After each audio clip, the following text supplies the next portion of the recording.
राधे जपो चले आएंगे बिहारी, आएंगे बिहारी चले आएंगे बिहारी। श्री राधे, हरे कृष्णा। कैसे हैं आप लोग? हाँ जी, बात करूंगी इस वीडियो में जया एकादशी की, जो कि पड़ रही है 20 फरवरी दिन मंगलवार की।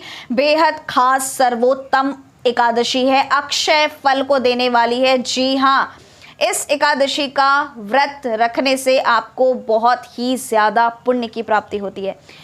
मेरे सामने अब एकादशी व्रत की कथा रखी हुई है और मैं इसमें देख रही थी कि इस एकादशी को के रखने से किन किन पुण्यों की प्राप्ति होती है, यूँ कहूँ तो कितने पापों का नाश हो जाता है। जी हाँ, मैंने सोचा आप लोगों को कथा भी सुनाऊंगी, लेकिन क्योंकि वीडियो बहुत लंबी हो जाएगी इसलिए कथा हम बाद में सुनाएंगे। ठीक है, मतलब एकादशी वाले दिन अगर कथा सुनी जाए तो ज़्यादा अच्छा रहता है। जी हाँ, आप सभी कोई भी व्रत रख रहे हैं, लेकिन अगर इस किसी भी व्रत का कथा नहीं करके, किसी भी व्रत की कथा अगर आप नहीं पढ़ते सुनते, तो ये फिर भाई व्रत का फल तो अधूरा ही रह जाना है। फिर आपको समझ में कैसे आएगा कि इस व्रत का महात्म क्या है, व्रत रखने से क्या होता है, इसके नियम क्या है ना। जया एकादशी का व्रत, जैसे अपन एकादशी का व्रत रखते हैं, जैसे कि आज संध्या से हम एकादशी व्रत के पालन को शुरू कर देंगे भाई। आज सूर्यास्त के बाद अन्न नहीं खाएंगे, अगर खाना भी होगा तो अपन फलाहार ही ग्रहण करेंगे और सुबह फिर से हमारा शाम से ही व्रत शुरू हो जाएगा और कल पूरे दिन व्रत रहेगा। अगले दिन द्वादशी में इस बार का पारण क्या है, टाइम क्या है, ध्यान से सुन लीजिए। सुबह 7:03 से 10:48 के बीच में आपको एकादशी का पारण कर लेना है। 7:03 PM and 7:03 PM to 10:48 PM के बीच में। जी हाँ, अगर इस बीच में आपने पारण नहीं किया तो फिर गड़बड़ है भाई। एकादशी का बहुत सारे नियम होते हैं, इतने नियम किसी भी व्रत में नहीं है। इसके पारण का विशेषकर नियम है। अब ये एकादशी इसलिए भी बहुत ज़्यादा विशेषकारी है क्योंकि द्वादशी है वो वाराह द्वादशी है। हाँ जी हाँ, इस दिन भगवान हमारे केशव ने, हमारे माधव ने, हमारे लाल जी ने, हरि विष्णु ने स्वयं वाराह रूप धारण किया था और अवतरित हुए थे। तो वाराह द्वादशी है, बेहद खास है। इस एकादशी पर दान पुण्य, ब्राह्मण को भोजन कराकर श्रद्धा अनुसार दान करके उसके बाद खुद के व्रत का पारायण करें। जी हाँ, द्वादशी पे खिचड़ी बनाएं या चावल दान करना, चावल खाने का विशेष महत्व है। अगर आपने गलती से एकादशी पे, जैसा कि चावल वर्जित है, और आपने गलती से भूल गया कि आज एकादशी और आपने खा लिया, तो आपको द्वादशी पर चावल अवश्य ग्रहण करना चाहिए। जी हाँ, जानबूझ के नहीं, अगर गलती से हो गई है, मैं गलती की बात कर रही हूँ, जानबूझकर मत कीजिएगा।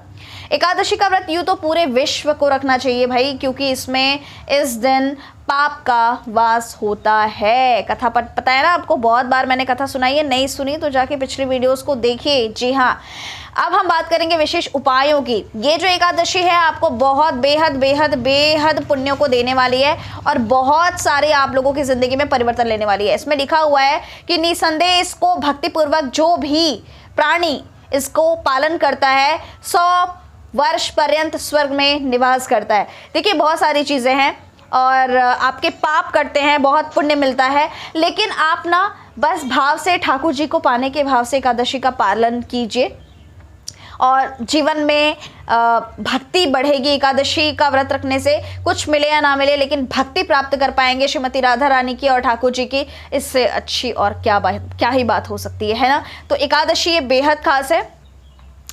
इस एकादशी पर आपको जाना है लक्ष्मी नारायण मंदिर में।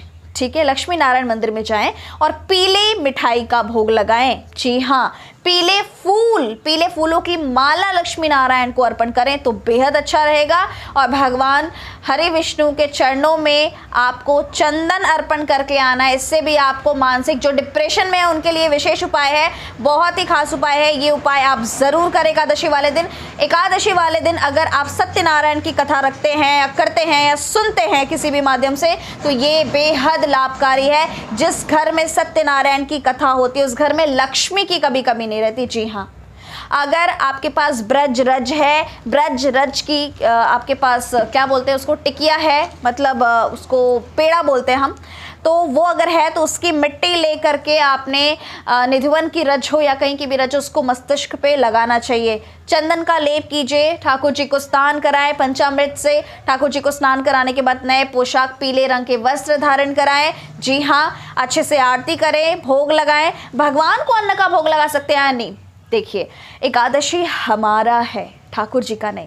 लेकिन क्योंकि अगर घर में भोग प्रसाद एकादशी का बन रहा है तो इससे उत्तम और क्या बात हो सकती है, एकादशी प्रसाद भोग लगाइए, है ना। तो आपने जैसे भी श्रद्धा शक्ति है वो कीजिए। इस एकादशी पर अगर आप ठाकुर जी को राधा कृष्ण के मंदिर में राधा रानी को बांसुरी अर्पण करते हैं तो आपके बहुत सारे ग्रह नक्षत्र ठीक होने लग जाते हैं और आपको जो भी कष्ट और पीड़ा हो रही है वो कम होती हुई दिखाई देगी। जी हाँ, जैसे आपका मंगल अगर आपको डिस्टर्ब कर रहा है तो ये बांसुरी का उपाय बहुत काम करेगा।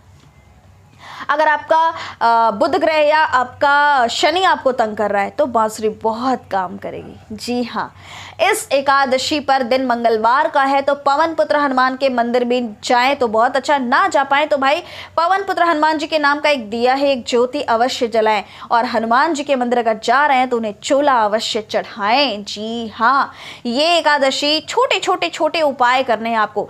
अब आ रही हूँ आखिरी में, अभी तो मैंने बहुत नॉर्मल छोटे से इजी उपाय बताए हैं, अब एक और महा उपाय बताने जा रही हूँ। ध्यान से सुनो, ये मैंने कई बार करवाया। अब ये मत बोलना कि मैम पिछला पहला क्या करें। ये 1 साल तक सारी चीज़ों को आपको अपनी तिजोरी में रखना है। क्या करना है, आपको फिर से पीले कपड़े लेने हैं। कितने कपड़े?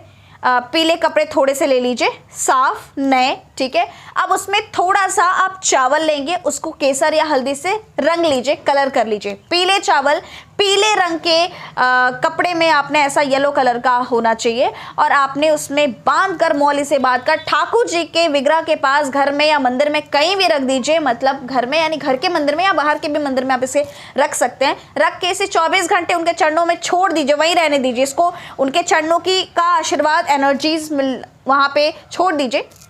फिर आपने ठाकुर जी के चरणों से लगा हुआ वो पोटली बनी हुई आपको लेकर आनी है। अपने ऑफिस के गले में या तिजोरी में आपको वो पोटली उठाकर इसको अच्छे से प्रणाम कर माथे से लगाकर आपको सुरक्षित रखनी है।